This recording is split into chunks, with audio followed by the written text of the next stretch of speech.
Once upon a country, while I pondered, weak and weary, over many a quaint and curious volume of forgotten lore, while I nodded, feeling napping, suddenly there came a tapping, as of someone gently rapping at my chamber door. "'Tis some visitor," I muttered, tapping at my chamber door. Only this, and nothing more, nothing more.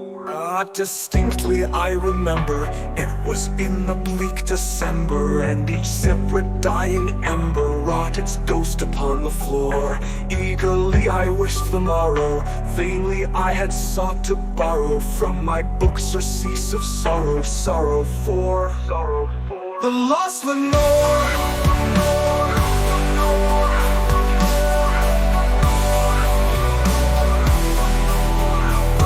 The lost Lenore.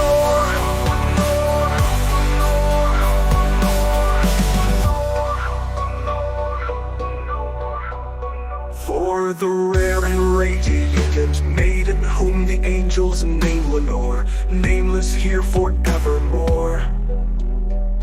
And the silken, sad, uncertain rustling of each purple curtain thrilled me, filled me with fantastic terrors never felt before. So that now to still the beating of my heart I stood repeating, "'Tis some visitor entreating entrance at my chamber door." Some late visitor entreating entrance at my chamber door. This it is and nothing more.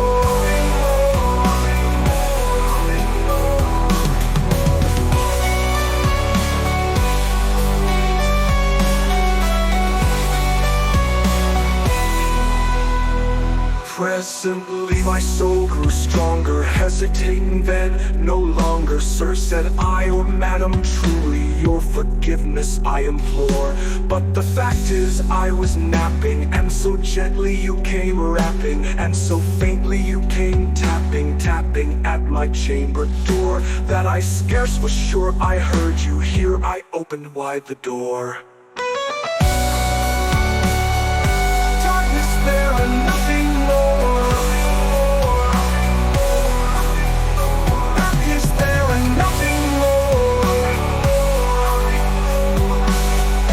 Deep into that darkness peering, long I stood there wondering, fearing, doubting, dreaming dreams no mortal ever dared to dream before. But the silence was unbroken, and the stillness gave no token, and the only word there spoken was the whispered word. Whispered word, whispered word. This I whispered, and an echo murmured back the word.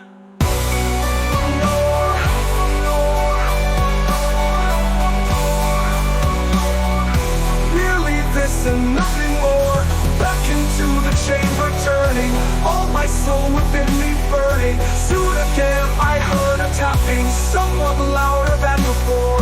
"Surely," said I, "surely that is something at my window lattice. Let me see then what thereat is, and this mystery explore. Let my heart be still a moment, and this mystery explore. 'Tis the wind and nothing more." Open here I flung the shutter, when with many a flirt and flutter in there stepped a stately raven of the saintly days of yore. Not the least obeisance made he, not a minute stopped or stayed he, but with mien of lord or lady perched above my chamber door, perched upon a bust of Pallas just above my chamber door, perched and sat and nothing more than this ebony bird beguiling my sad fancy into smiling by the grave and stern decorum of the countenance it wore. Though thy crest be shorn and shaven, thou, I said, art sure no craven, ghastly grim and ancient raven wandering from the nightly shore. Tell me what thy lordly name is on the night's Plutonian shore. Quoth the raven, "Nevermore." Much I I marveled this ungainly fowl to hear discourse so plainly, though its answer little meaning, little relevancy bore.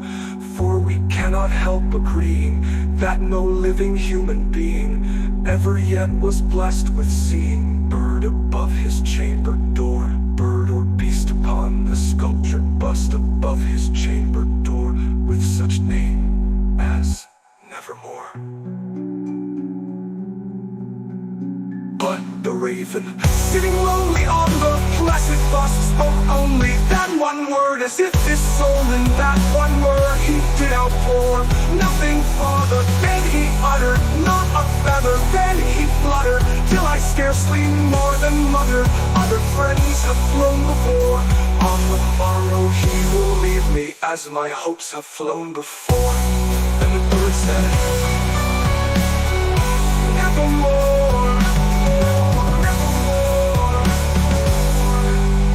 Startled at the stillness broken by reply so aptly spoken, doubtless said I, what it utters is its only stock and store, caught from some unhappy master, whom unmerciful disaster followed fast and followed faster, till his songs one burden bore, till the dirges of his hope that melancholy burden bore of never. Nevermore. But the raven still beguiling my sad fancy into smiling, straight I wheeled a cushioned seat in front of bird and bust and door. Then upon the velvet sinking, I betook myself to linking fancy unto fancy, thinking what this ominous bird of yore had this grill ungainly, ghastly gaunt, an ominous bird of yore meant in crow. Nevermore. This I sat engaged in guessing, but no syllable expressing to the fowl whose fiery eyes now burned into my bosom's core. This and more I sat divining, with my head at ease reclining on the cushion's velvet lining, that the lamplight gloated o'er, but whose velvet violet lining with the lamplight gloated o'er she shall press. Nevermore.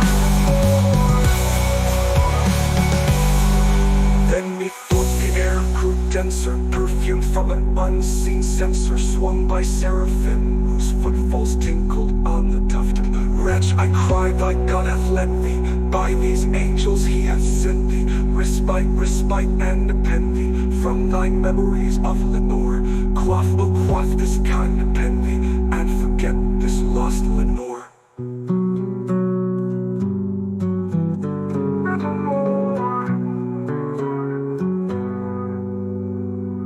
Prophet said I bring of evil, prophet still, if bird or devil, by that heaven that bends above us, by that God we both adore, till this soul with sorrow laden, if within the distant Aden, it shall clasp a sainted maiden, whom the angels name Lenore, clasp the rare and radiant maiden, whom the angels name Lenore. Quoth the raven, Nevermore.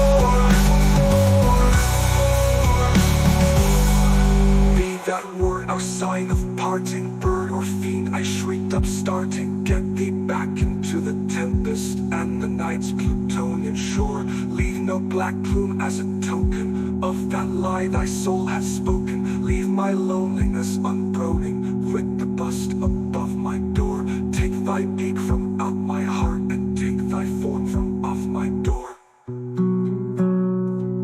Quoth the raven, Nevermore. Never raven, never raven, never flitting, still is sitting on the pallid bust of Pallas, just above my chamber door. And his eyes have all the seeming of a demon's that is dreaming, and the lamplight o'er him streaming throws his shadow on the floor. And my soul from out that shadow that lies floating on the floor shall be lifted, shall be lifted, shall be lifted, shall be lifted. Nevermore, nevermore, nevermore, nevermore.